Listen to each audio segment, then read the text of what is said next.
You're watching ALT Educate. Welcome to my channel. अस्सलाम वालेकुम वरहमतुल्लाहि वबरकातुहू। जिस्म की फालतू चर्बी कम करना हो तो सबसे मुश्किल पेट की चर्बी कम करना होता है। बहुत ज़्यादा वर्जिश और बहुत ज़्यादा खाना कम करने के बावजूद अक्सर नाकामी ही होती है। आज की गुफ्तगू बहुत दिलचस्प और अहम है, इसलिए आपने इसे ध्यान से सुनना है। मगर मैं आपसे कहूँगा कि 1 चम्मच रोज़ाना इस्तेमाल से आप अपने पेट की चर्बी कम कर सकते हैं, जबकि इसके लिए आपको कम खाने के साथ ज़्यादा वर्जिश के असूल पर ज़्यादा सख्ती की भी ज़रूरत नहीं है। तो कैसा रहेगा? ये वीडियो उन लोगों के लिए है जिनका मेटाबॉलिज्म स्लो है और वो कोई आसान तरकीब की तलाश में है। लेकिन पहले आपके लिए बहुत ज़रूरी है इस बात को समझें कि स्लो मेटाबॉलिज्म असल में है क्या। करें आपके पास एक गाड़ी है जो 2 किस्म के फ्यूल से चल सकती है। एक फ्यूल से गाड़ी तेज चलती है मगर 1 लीटर में 15 किलोमीटर ही करती है, और दूसरे फ्यूल से 60 किलोमीटर। तो आप गाड़ी में कौन सा फ्यूल डलवाना पसंद करेंगे? कमेंट सेक्शन में ज़रूर अपनी राय का इजहार करें। खैर, मैं तो इस मिसाल से ये समझता हूँ कि आम तौर पर जैसे हम स्लो मेटाबॉलिज्म समझते हैं, वही असल में स्लो नहीं बल्कि कारगर है, एफिशिएंट है। इस तरह जिन लोगों को अमूमन वजन कम करने में दुश्वारी होती है, उनकी मिसाल उसी दूसरे फ्यूल जैसी है। उनका जिस्म कम खाने के साथ ज़्यादा देर तक चाको चौबंद रहने की सलाहियत रखता है, मगर बज़ाहिर ज़्यादा खाने की तलब रहती है। तो इसका क्या हल करें कि इतना सारा फ्यूल जो इजाफी लग रहा है ना लगे? इसका जवाब आपको एक नई इस्तिलाह में मिलेगा, माइटोकॉन्ड्रिया इनकपलिंग। माइटोकॉन्ड्रिया हमारे सेल्स में एनर्जी करेंसी बनाने की फैक्ट्री की तरह है, जिसे ATP कहते हैं, और इसके कीमियाई तैयारी में कुछ एनर्जी हरारत की शक्ल में खारिज हो जाती है, और अगर ज़्यादा एनर्जी जो भी खुराक में थी ATP बनाने में खर्च हुई तो बाकी हरारत में तब्दील होने वाली एनर्जी जिस्मानी दर्जा हरारत को मुनासिब हद में रखने और जिस्मानी अफ़ाल को सर अंजाम देने के लिए काफ़ी होगी। अगर ज़रूरत से ज़्यादा एनर्जी हरारत में तब्दील हो जाए तो ना सिर्फ इजाफी हरारत ज़ाया हो जाती है बल्कि ATP भी कम बनती है। इस माइटोकॉन्ड्रिया इनकपलिंग कुछ अद्वियात भी हैं और जिनमें से कुछ आसानी से दस्तयाब नहीं होती, मसलन DNP2,4 डाइनाइट्रोफिनोल, मगर साइड इफ़ेक्ट्स की वजह से इसका इस्तेमाल डॉक्टरों ने तर्क करवा दिया। मगर कुछ अद्वियात जो आसानी से दस्तयाब भी हैं, जैसे कि एस्प्रिन, जो पैनाडोल, कालपोल और कई और नामों से बआसानी दस्तयाब है, मगर मुस्तकिल और ज़्यादा इस्तेमाल बिल्कुल भी साइड इफ़ेक्ट से खाली नहीं। अंदरूनी तौर पर खून का जिस्म में रिसना और अल्सर शामिल हैं। तो अगर आप पूछें कि क्या इस माइटोकॉन्ड्रिया इनकपलिंग के लिए कोई कुदरती ग़िज़ा मौजूद है ताकि दवाई के बगैर इसका हल करने में मदद हो?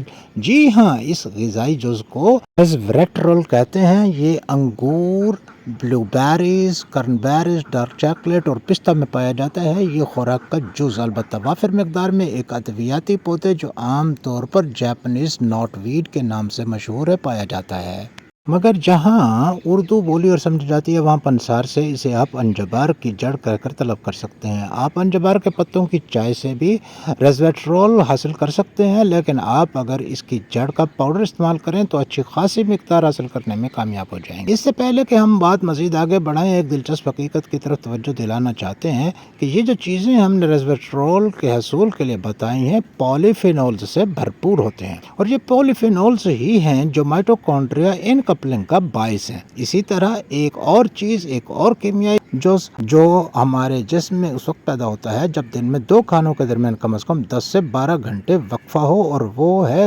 कीटोन। इंटरमिटेंट फास्टिंग इसी को मद्देनज़र रखते हुए तरतीब दिया जाता है, और इसी तरह जिस्म के सेल्स में मौजूद माइटोकॉन्ड्रिया के अफ़आल में बेहतरी आती है। इस तरह माइटोकॉन्ड्रिया इनकपलिंग के लिए एक और तरीका कारगर साबित होता है, वो है कोल्ड शावर, यख ठंडे पानी से नहाने का अमल। हमारे जिस्म के औसत दर्जा हरारत 98.6 डिग्री सेंटीग्रेड होता है, और जिस्म इस कोर टेम्परेचर को कायम रखने के लिए ज़्यादा हरारत पैदा करने की कोशिश करता है। आप वेट लॉस मेडिसिन से पैदा होने वाली शदीद जिस्मानी हरारत और पसीना के लेस और चिपचिपाहट से भी बच सकेंगे, और खुराक में भी कोई बड़ी तब्दीली ज़रूरी नहीं है। जी, वर्जिश भी इस लिस्ट में शामिल है, मगर दूसरी तरफ हमें यह भी देखना ज़रूरी है कि कौन सी बातें इस अमल में रुकावट का सबब बन सकती हैं। सबसे पहले इजाफी कैलोरीज हैं। ज़रूरत से ज़्यादा खाना खाने से परहेज़ करें, मतलब आप अपने माइटोकॉन्ड्रिया को ज़्यादा काम दे रहे हैं। इस तरह आप खुद माइटोकॉन्ड्रिया को ख़राब कर रहे होते हैं, और माइटोकॉन्ड्रिया इनकपलिंग को ब्लॉक करने में लगे रहते हैं, और शुगर और कार्बोहाइड्रेट का बेतहाशा इस्तेमाल करते हैं, बल्कि इसमें चिकनाई का इस्तेमाल भी ज़्यादा कर रहे होते हैं। इसलिए बहुत अहम है कि आप नज़र रखें, आप ओवर ईटिंग से बचें। हर वक्त कुछ ना कुछ खाते रहने से परहेज़ करें, और खाना खाते वक्त دھیان رکھنا ضروری ہے کہ چند لقمے بھوک باقی ہو تو کھانا چھوڑ دیا کریں، اور اگر آپ ورزش کرتے ہیں تو یہ خیال رکھیں کہ کہیں آپ سوچیں کہ ورزش سے اضافی کھانا کھا سکتے ہیں، تو یاد رہے آخر اس بات میں کتنی صداقت ہے۔ اضافی کھانا کھانے کی عادت آپ کی ورزش کی عادت میں کمی تو لا سکتی ہے، اضافہ نہیں۔ آخر کتنے لوگوں کو آپ نے دیکھا ہے جو زیادہ کھانے کے شوقین ہیں اور اپنی عمر اور ورزش کے حساب سے کھاتے ہیں۔ اس لیے انٹرمیٹنٹ فاسٹنگ بہت اچھا اصول ہے۔